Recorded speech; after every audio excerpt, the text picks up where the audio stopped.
நெஞ்சத்தை கில்லாதே நாளைக்கான எபிசோடில் என்ன நடக்க போகுதுன்னு பார்க்கலாம் வாங்க. என்னோட ரிவ்யூ பிடிச்சிருந்தால் லைக் பண்ணுங்கள். மதுமிதாவும் சந்தோஷும் சிசிடிவி ஃபுட்டேஜை செக் பண்ணி பார்க்கலான்னு யோசிக்கிறாங்க. சந்தோஷ்க்கு தெரிஞ்ச ஒருத்தருக்கு கால் பண்ணி கேட்டுட்டு அங்கே போயிட்டு அந்த சிசிடிவி ஃபுட்டேஜை பார்க்கணுன்னு போக அப்போது அந்த சிசிடிவி ஒர்க் ஆகலை, ரிப்பேர் ஆகிடுச்சு. அதனால் எந்த ஃபுட்டேஜும் இல்லை அப்படின்னு சொல்லிடுறாங்க. ரொம்ப நம்பிக்கையாக போன மதுமிதாக்கு அது ரொம்ப ஏமாற்றமாக ஆயிடுது. அதுக்கப்புறமா காரில் திரும்ப போயிட்டு இருக்கும் போது திடீர்னு ஒரு கார் குறுக்க நிற்குது. உடனே சந்தோஷ் இறங்கி போய் அவங்கள திட்டலான்னு போகும்போது அந்த கார்ல இருக்கிற மொத்த பேரும் கையில கத்தி வச்சிருக்காங்க.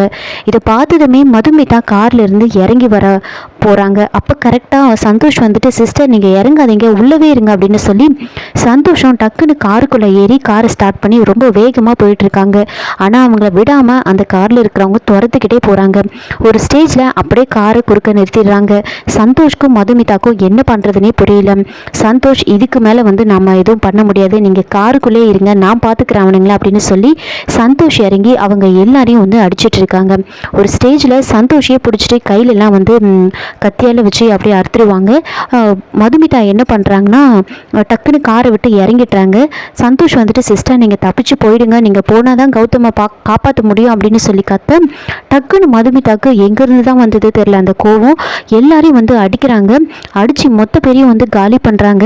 அப்போது சந்தோஷ் நேராக மதுமிதா கிட்ட கேட்குறாங்க, என்ன சிஸ்டர் இப்படி அடிச்சு தாக்கிட்டீங்க, எப்படி இதெல்லாம் அப்படின்னு கேட்க, என்னன்னு தெரியல, கௌதமை காப்பாற்றணும்னு தோணுச்சு, அந்த வேகத்தில் நான் அடிச்சிட்டேன், சரி வாங்க நம்ம போகலாம் அப்படின்னு சொல்ல கையில் பயங்கரமாக அடிபட்டு ரத்தம்லாம் அப்படியே கொட்டிகிட்டு இருக்கோம். அப்படியே நேராக ஹாஸ்பிட்டலுக்கு போகிறாங்க. அங்கே போயிட்டு உடனே இவருக்கு ட்ரீட்மெண்ட் பண்ணணும் அப்படின்னு சொல்லி கேட்க என்னாச்சு அப்படின்னு சொல்கிறாங்க. உடனே இவங்க நடந்த விஷயத்தை ஆக்சிடென்ட் அப்படின்னு சொன்னதுமே நீங்கள் உடனே போலீஸ் ஸ்டேஷனுக்கு இன்ஃபார்ம் பண்ணணும் அப்படின்னு சொல்ல அதெல்லாம் நாங்கள் பண்ணிட்டோம், நீங்கள் உடனே ட்ரீட்மெண்ட் பண்ணுங்க அப்படின்னு சொல்கிறாங்க. அதே மாதிரி மதுமிதாக்கு கௌதம் கால் பண்ணுறாரு. உடனே மதுமிதா நீங்கள் இன்னும் தூங்கலையா அப்படின்னு கேட்க எனக்கு தூக்கமே வரல அப்படின்னு சொல்ல நமக்கு ஏதோ பிரச்சனைன்னு இவருக்கு தோணி இருக்கு, அதான் இவர் நம்மளை நினச்சி ரொம்ப டிஸ்டர்ப்டாக இருக்காரு அப்படின்னு மதுமிதா யோசிச்சுட்டு இருக்காங்க. நடந்த எந்த விஷயத்தையுமே கௌதம் கிட்ட சொல்ல மாட்டாங்க. பேசிட்டு எதையும் சொல்லாமல் வச்சிடுறாங்க.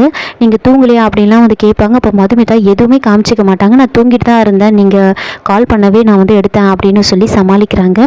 அதுக்கப்புறம் மதுமிதா சந்தோஷ் கிட்ட என்ன சொல்கிறாங்கன்னா நாம் உடனே நம்ம போலீஸ் ஸ்டேஷனுக்கு போகலாம் அப்படின்னு சொல்ல சந்தோஷ் நாம் ஆக்சிடென்ட் பண்ண இடத்துக்கு போகணும்னு சொன்னீங்களே அப்படின்னு கேட்க இல்லை வேண்டாம், நம்ம போலீஸ் ஸ்டேஷனுக்கு போயிட்டு இங்கே அந்த அக்கௌண்டண்ட்டை கொல்ல வந்தவனை விசாரித்து பார்க்கணும், கண்டிப்பாக அவனுக்கு உண்மை தெரிஞ்சிருக்கும், நாம் அவனை போய் விசாரிப்போம் அப்படின்னு சொல்லி சந்தோஷம் மதுமிதாவும் போலீஸ் ஸ்டேஷனுக்கு போகிறாங்க. அங்கே போயிட்டு அவனை போட்டு மதுமிதா பயங்கரமாக அடிப்பாங்க. அடித்து ஒழுங்காக உண்மையை சொல்லுடா அப்படின்னு திட்டிகிட்டு இருப்பாங்க. அப்போ கரெக்டாக இன்ஸ்பெக்டர் வராங்க.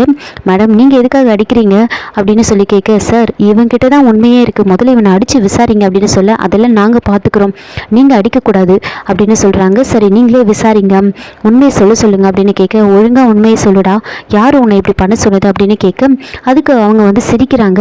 டேய் இப்போ எதுக்காகடா நீ சிரிக்கிற அப்படின்னு கேட்க உடனே அவங்க என்ன சொல்கிறாங்கன்னா என்ன மேடம் இது, நான் எதுக்காக சிரிக்கிறேன்னு புரியலையா, நீங்களே அந்த கொலையை பண்ண சொல்லிட்டு இப்போ நீங்களே யார் பண்ண சொன்னதுன்னு கேட்குறீங்க, அதை நினச்சி தான் சிரித்தேன் அப்படின்னு சொல்கிறாங்க. ஏய் என்னடா சொல்கிற நீ அப்படின்னு கேட்க ஆமாம் சார் இவங்க தான் சார் என்னை அந்த ஆளை கொல்ல சொல்லி சொன்னது அப்படின்னு சொல்கிறாங்க. டேய் என்னடா அவங்க தான் கம்ப்ளைண்ட்டே கொடுத்தது, அவங்க மேலே பழி போடுறிய நீ அப்படின்னு சொல்லி கேட்க மதுமிதா அவங்கள அடித்து கேட்குறாங்க. உடனே இன்ஸ்பெக்டர் கோவப்படுறாரு. சந்தோஷ் கிட்ட சொல்கிறாரு என்ன சார் இதெல்லாம் நாங்கள் விசாரிப்போம், இவங்க எதுக்காக அடிக்கிறாங்க அப்படின்னு சொல்லி கேட்க மதுமிதாவை அமைதியாக இருக்க சொல்லி சொல்கிறாங்க. இருந்தாலும் அவங்க மதுமிதா மேலே பழிய போடுறாங்க. சார் இவங்க தான் என்னை கொல்ல சொல்லி சொன்னாங்க அப்படின்னு சொல்ல மதுமிதா ரொம்ப கோவப்பட்டு பேசிக்கிட்டே இருக்காங்க.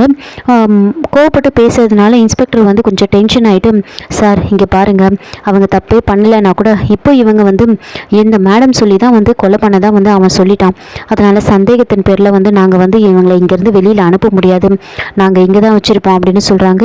உடனே மதுமிதா சார் நான் எந்த தப்புமே பண்ணலை அப்படின்னு சொல்ல நீங்கள் முதல்ல அவனை விசாரிங்க அப்படின்னு சொல்ல இங்கே பாருங்கள் நீங்கள் எனக்கு ஆர்டர் போடாதீங்க, இவ்வளோ நேரமும் நீங்கள் கௌதம் சாரோட ஒய்ஃப்ன்றதுனால தான் நான் ரொம்ப பொறுமையாக பேசிகிட்டு இருக்கேன், எங்களால் வந்து உங்களை வந்து வெளியிலலாம் விட முடியாது அப்படின்னு சொல்கிறாங்க.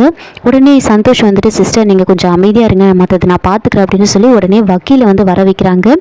வக்கீலை வர வச்சதுக்கப்புறமா வக்கீல் வந்து எப்படி சார் நீங்கள் ஒரு லேடியை வந்து நீங்கள் இங்கே வச்சுருக்கலாம், ஒழுங்காக அவங்கள வெளியே விடுங்க அப்படின்னு சொல்ல, சார் அதெல்லாம் எங்களால் முடியாது அப்படின்னு சொல்கிறாங்க. அப்போது இன்ஸ்பெக்டர் வந்து சொல்கிறாரு, இங்கே பாருங்கள் சார், வேறு வழியே இல்லை, எல்லாமே அவங்களுக்கு எதிர்ப்பாக தான் இருக்குது.